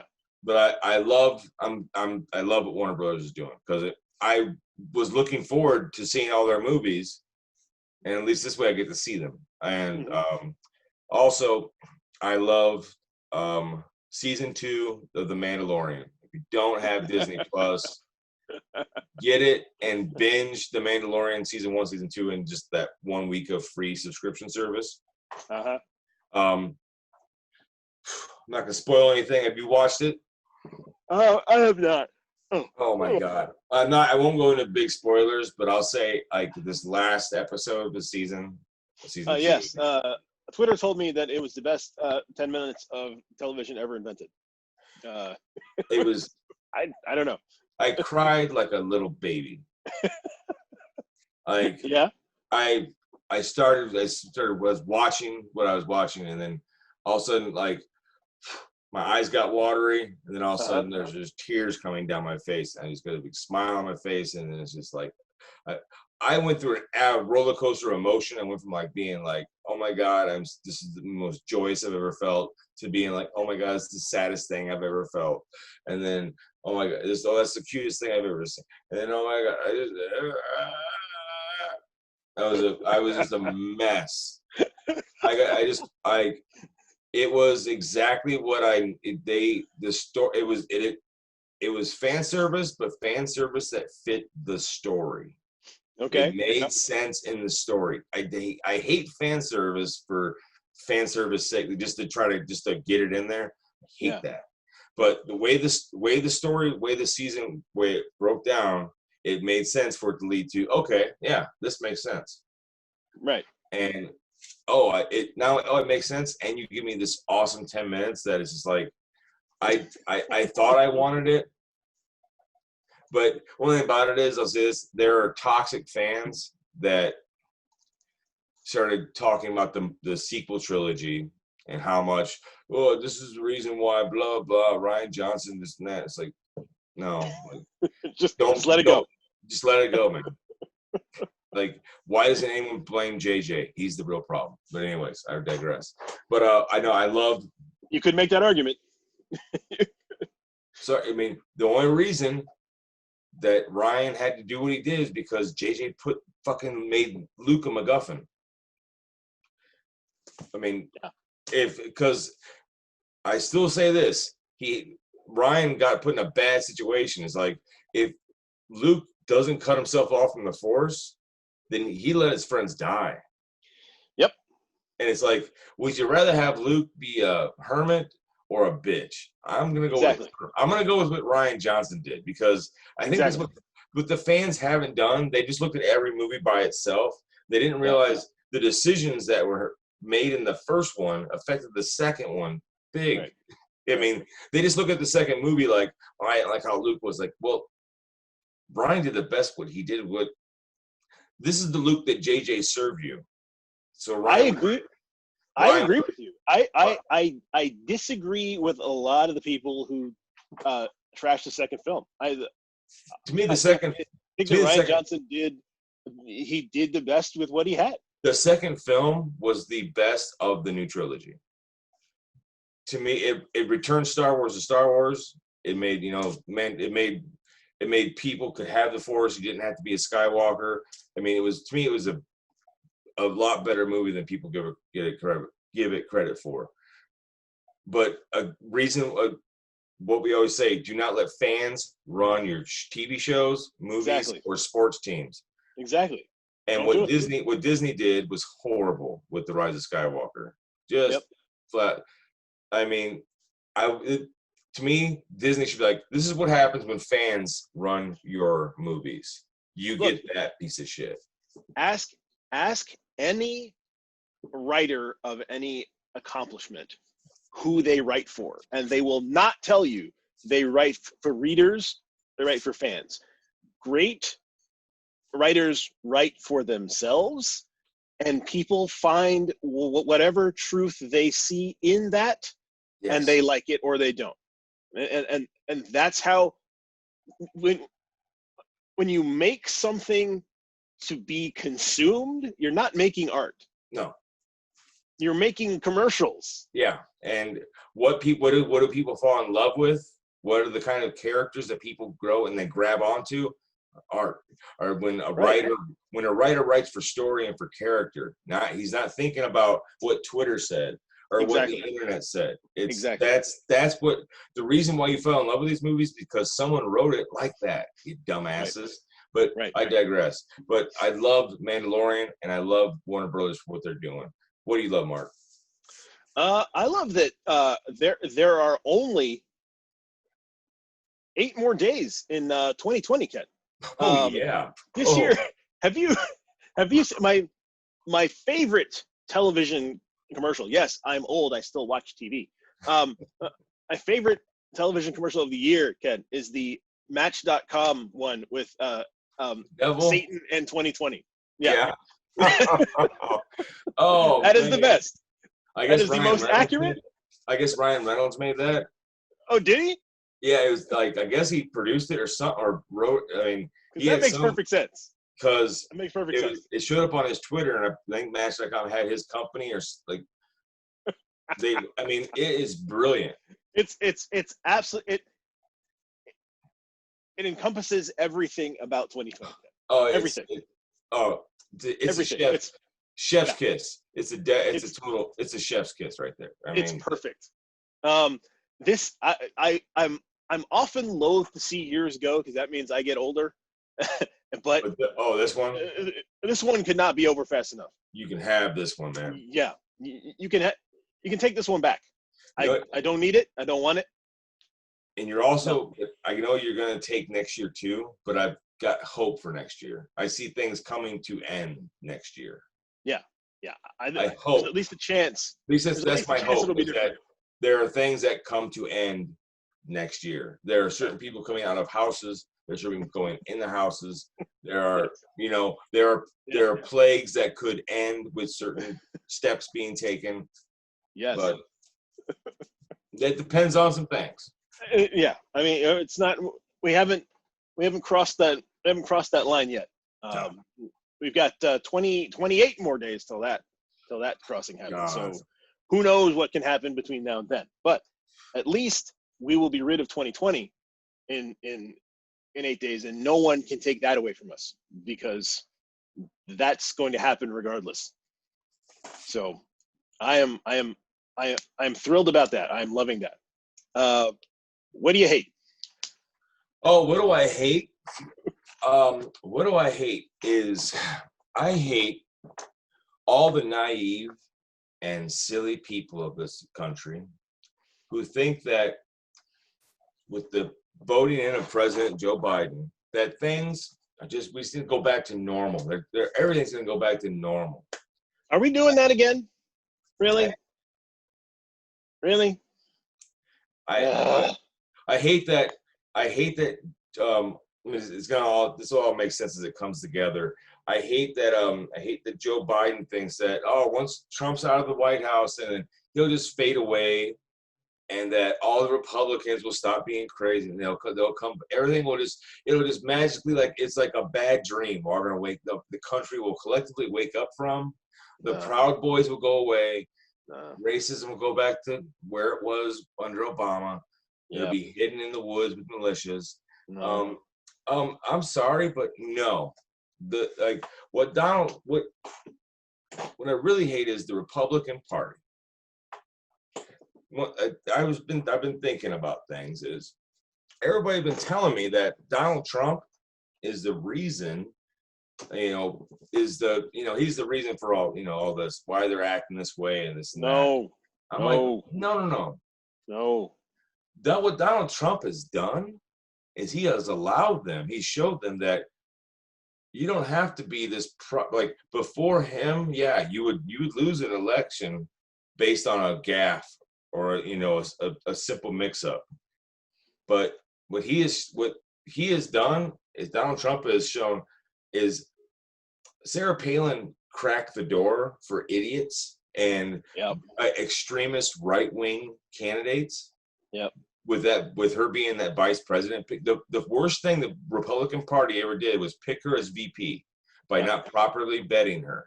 Yep. Because she cracked the door and let crazy in. And the Republicans tried to shut it, but no, they were already in the door. Donald Trump came in, kicked the door wide open. He did it on day one, coming down an escalator, calling Mexicans rapists and drug dealers. And after that, when the right wing saw that, they had their champion. And then once he got in the office, all the guys that said, that they were on the stage against him, he had made fun of their wives, their mothers, their dead fathers. They all got lost up behind him because he allowed them to be themselves. Yep. Not a weird version of themselves, not this mean Donald Trump version of them. No. They finally got to say and be as big of an assholes and racist as they always were. They've taken off their mask now, and they were evil and racist the whole time. Donald Trump has just let them now. They've proved that now they can be who they are to their base and they'll win. Good. Okay. Good. You're absolutely right. Good people go through this thing where we always go, look, this is a terrible thing. We can do better. This is not who we are. This is who we are. Yep. This is who we always have been. The people that we're trying to be, we've never been those people. Never. This is who we are. And the unwillingness to see that and I cannot. It's but the unwillingness to see that is what's giving them power. Yes. It's what's allowing them to not going up to them and confronting them head on and calling out their values for right now, what they're doing right now, thinking that it's going to go away with Donald Trump. The president of the United States is right now sitting in the White House attempting a coup to overthrow the legitimately elected government of the United States. And we are sitting here having a podcast. Yeah. Like people acting like this is fine. This is normal. This is not normal. No. If this was happening anywhere else, we would have already sent troops there. Oh, this is horrible.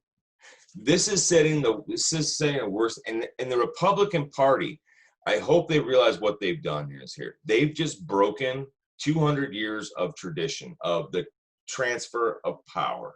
Oh, yes. You have just broke the party. They just broke that. But they don't care. They're all about the power. Republican Party, about power. The right wing in this country. Themselves. The right wing in this country has never cared about democracy. No. Never. That's never been their concern. They want to get rid of it. They don't like it. Yes. The right wing in this country is a theocracy. That is what they want. Except they don't want Muhammad or they don't want Allah. They want Jesus. That's the only difference. They're the same people. They're the same people.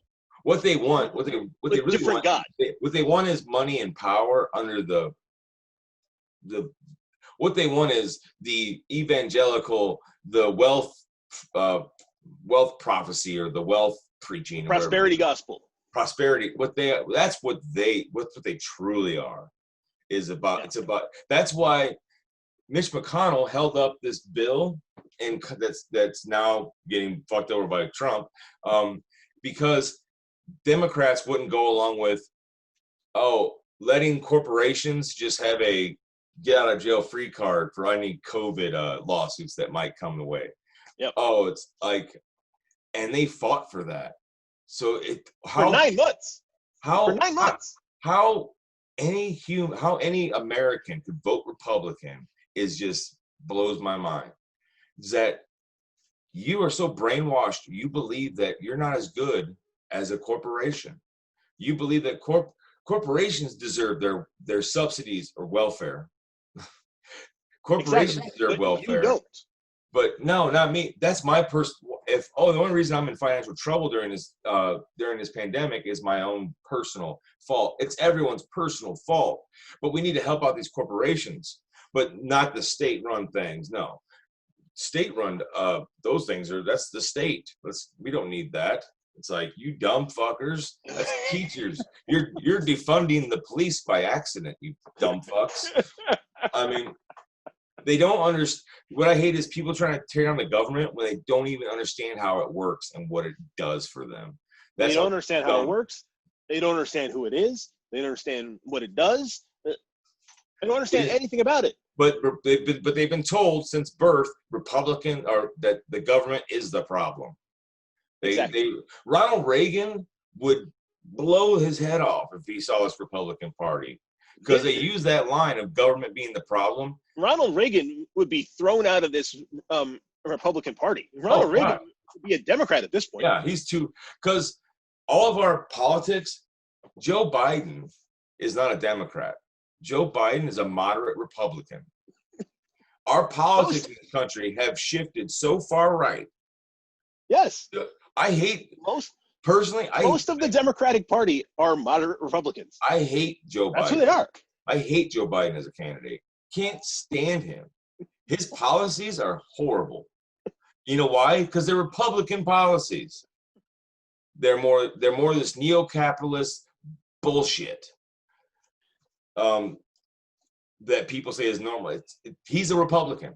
His views are Republican, but he's so far moderate. He's so moderate. He's labeled a Democrat. It blows my mind.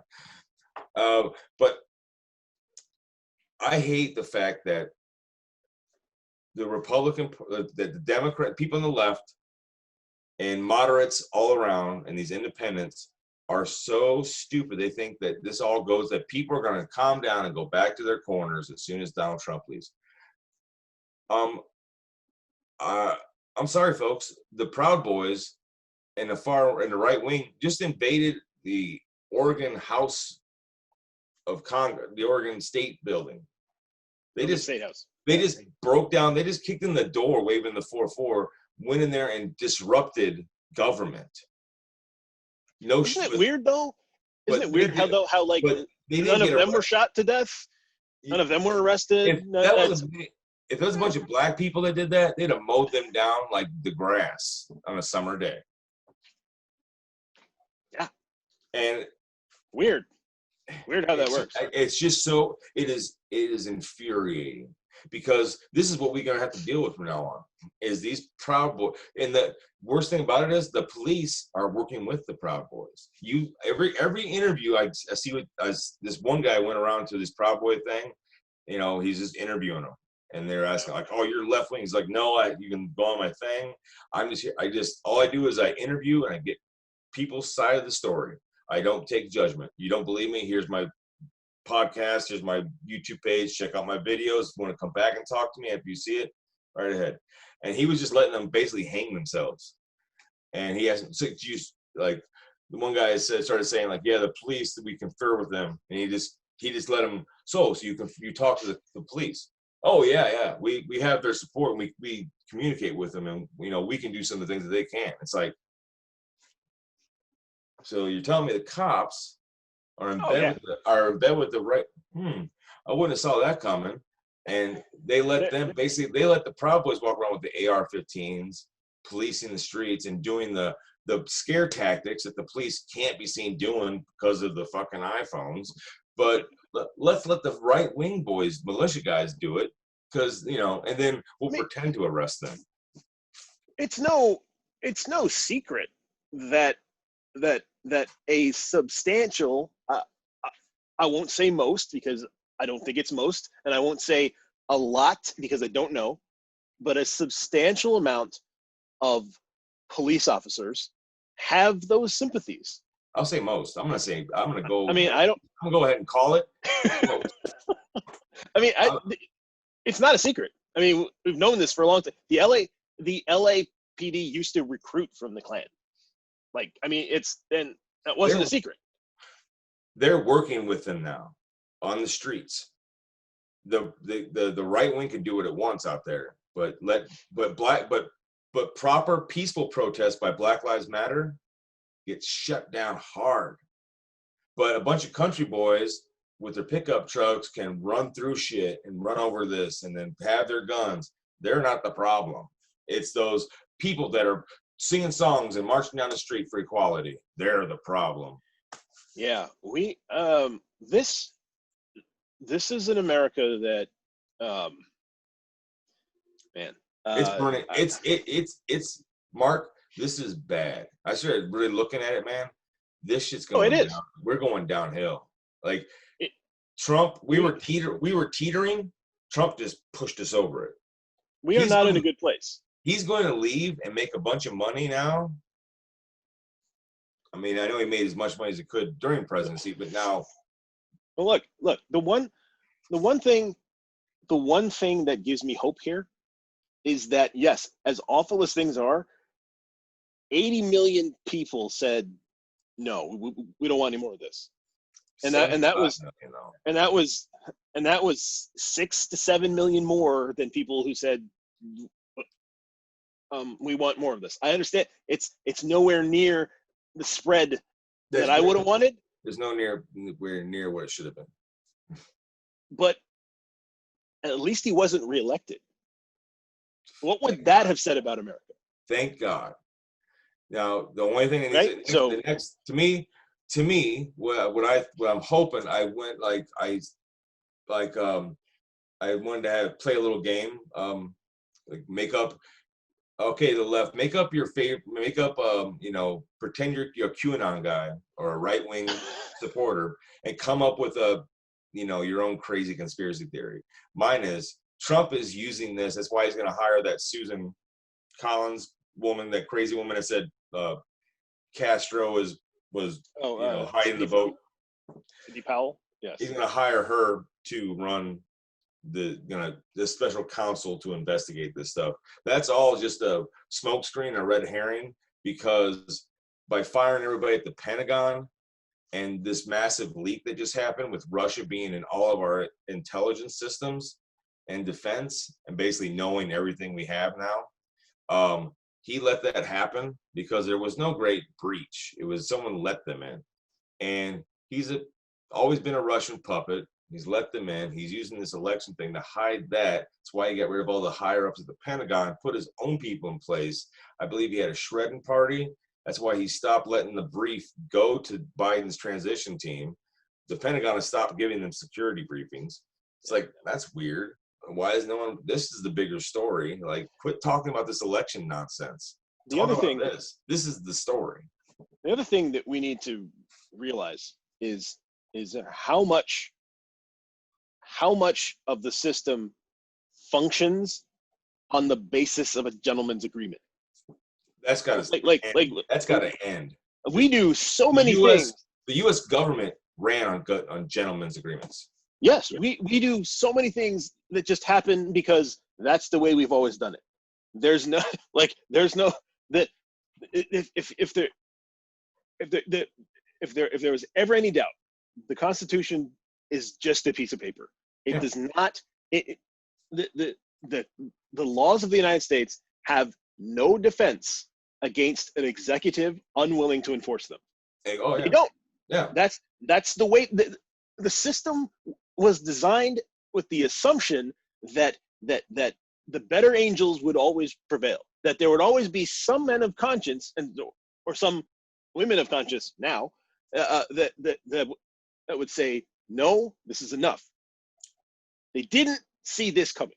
For 200 years it worked. No, they did see it coming with the Electoral College. What the Electoral College should have done is when Trump got elected, the electors should have been like, not this guy. This is the guy that we were warned about. Alexander Hamilton wrote about this guy, a demagogue who has infatuated the people about crazy shit. Yeah. That's when the Electoral College should have been like, no. Sorry, you guys want him, but he's going to ruin this. Well, but he should have never been president. But the Electoral College, though, was also the problem, because if the Electoral College didn't exist, he wouldn't have won the election. But they did exist. So at the point they should have done their job. But anyways, that's where this is wish, woulda, shoulda, coulda. Right. Yeah, no, right. But no, I agree with what you said. Now we have to, all those gentlemen's agreements gotta go. You got Democrats, you gotta start writing laws that state now what is that has to, because the Republicans has to be codified. The Republicans have proven they don't give a they talk they're the family values and traditional. They care about tradition. No, they don't. The Republican Party is the party of, do as I say, not as I do. Yeah. Like they're the ones that what they are is they're the Republican representative from Oklahoma who's a homophobe who cannot stand the idea that someone's homosexual. He makes laws in his state against anti-homosexual laws, this and that. He, the bathroom rules, and basically won't let no state government can hire a homosexual at any post. And then 2 months into his thing, they find him in a hotel room with 2 gay prostitutes in a meth pipe. That's what the Republican Party is. Yes. Yeah, I was looking for a better analogy, but I don't think there is one. But that was pretty good. I'm sorry, if the pipe fits, smoke it. What do you hate, Mark? I mean, I think we've covered it. I mean, I think I hate that there were 74 million registered voters who looked at the last 4 years and went, "I'll have some more of that." Yeah. Like, I mean, like even if you are racist, even if you are capitalist, like in the extreme, you looked at 300,000 dead people from coronavirus and went, "That's fine."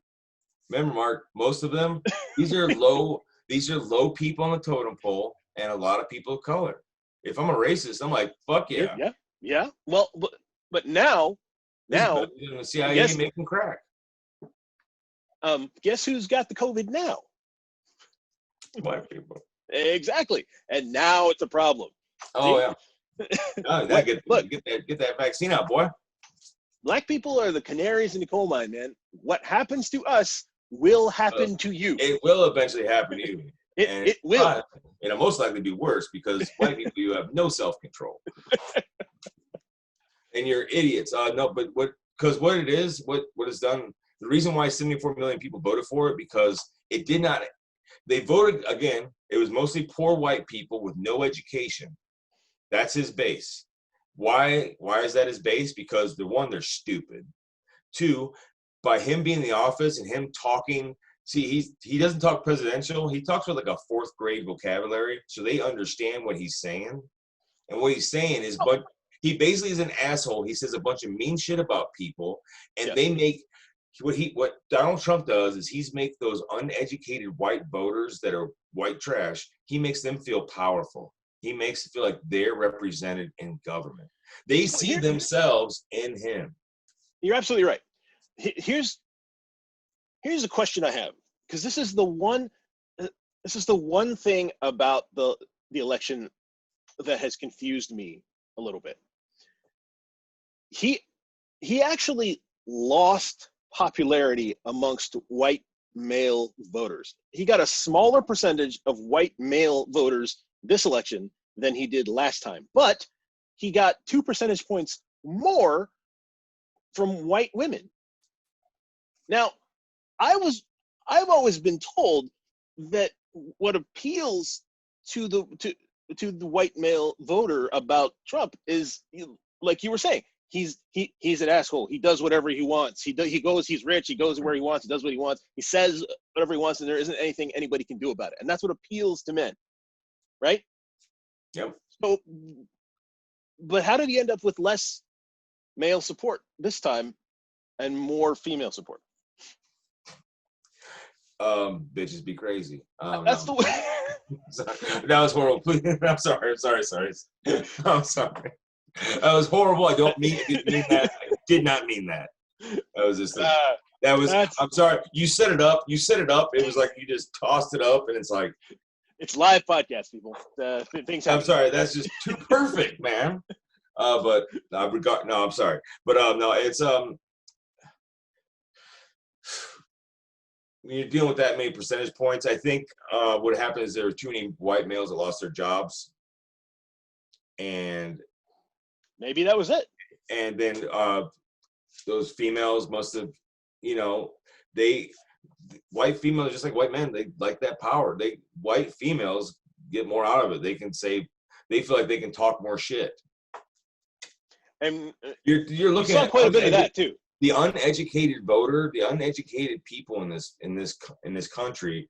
I mean, what's horrible is they're white and they have so much privilege they don't realize it. And what he does is he's reinforced that privilege. They're gonna take all these white people that say they don't have any privilege, but as soon as somebody else wants equality, they freak out. Oh, what do you mean? What do you mean?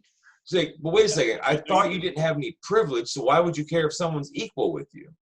If you're not receiving something a little extra from then why do you care if someone's equal with you? Oh wait, exactly.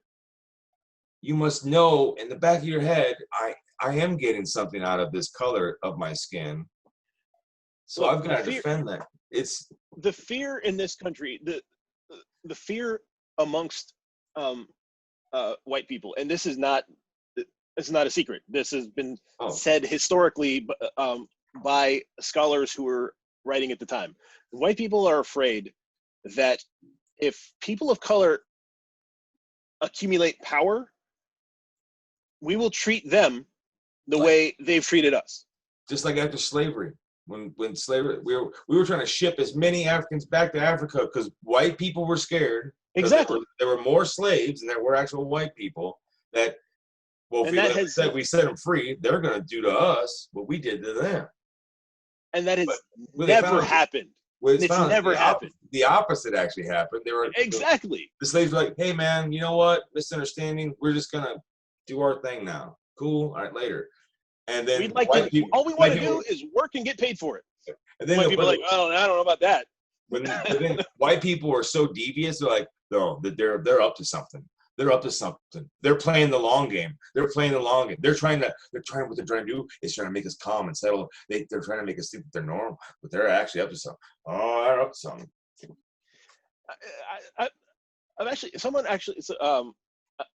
Someone explained it actually in a way that I thought was quite accurate.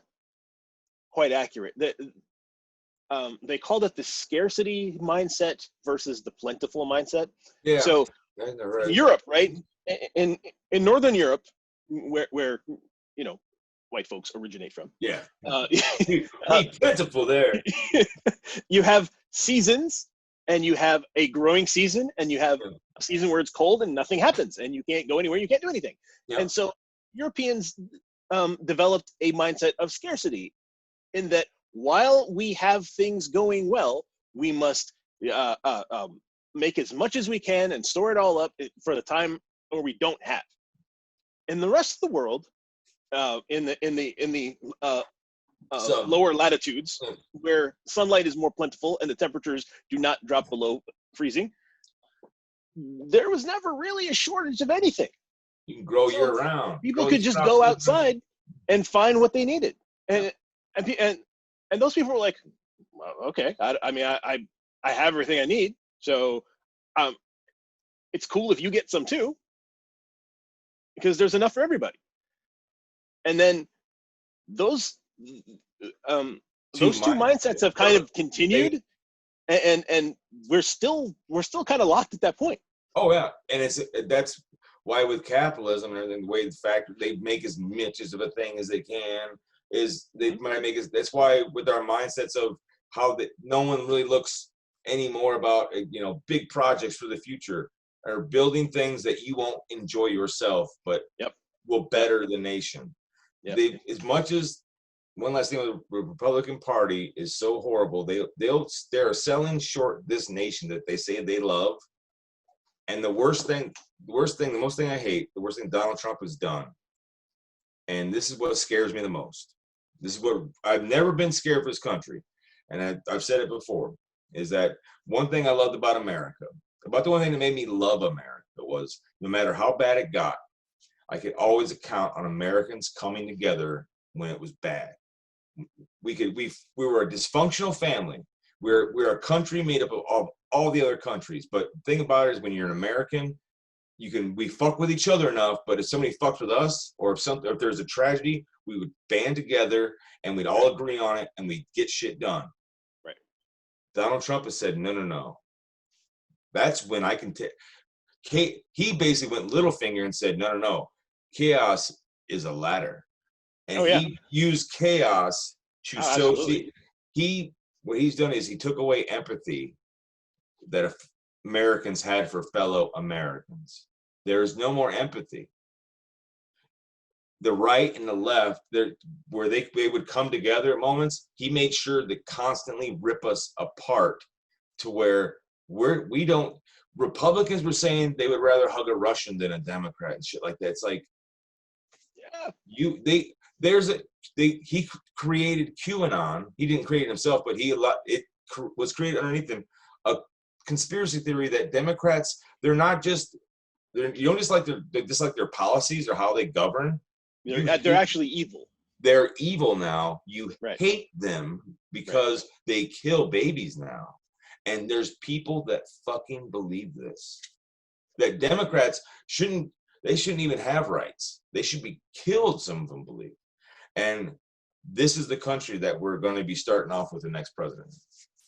Yeah. This country is damaged, and I think, me personally, I think it's beyond repair. I think this country is either going to split up, it's the only thing that'll keep it together is corporations, because they don't like market volatility. A little is fine, but no, I think you're right. I think for a long time, people have said that there are two Americas. There's a rich America, and there's a poor America. I think that geographically there may soon be two Americas. It wouldn't surprise me. Because what has happened was there's always been two Americas, the haves and have-nots. But the thing is, the haves have convinced dumb, poor white people that they're with them. Right. It's like, but the other poor people are sitting here like, we live in the same trailer park. You're never going to be a millionaire. That person doesn't care about you. I'm your neighbor. I watch your fucking house when you're out of town.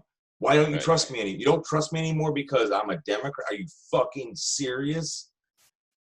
Because who told you that? The internet told you, and you believe it now? That's what we're dealing with. I know. And I don't know. I don't know how it gets better. He's destroyed empathy for your fellow American. And when that's gone, I don't know how you get that back. Because I don't know that you can. When I watch these Republicans on here, the way they talk about Democrats and minorities, it's like, wow, you guys are fucked up. On that note, I think we're going to wrap it up for this evening. Good to be back. Good to see you, Mark. Yeah, good to see you too. Let me see if I can remember how to close the show. Okay. You can contact us at kenandmarkshow@gmail.com or on Facebook or on Twitter at Ken and Mark Show. We're available for viewing, I guess, right now on the YouTubes. And eventually, when the pandemic calms the fuck down, we can be back on Google Play and iTunes and the original podcast page, the Ken and Mark Show.libsyn.com.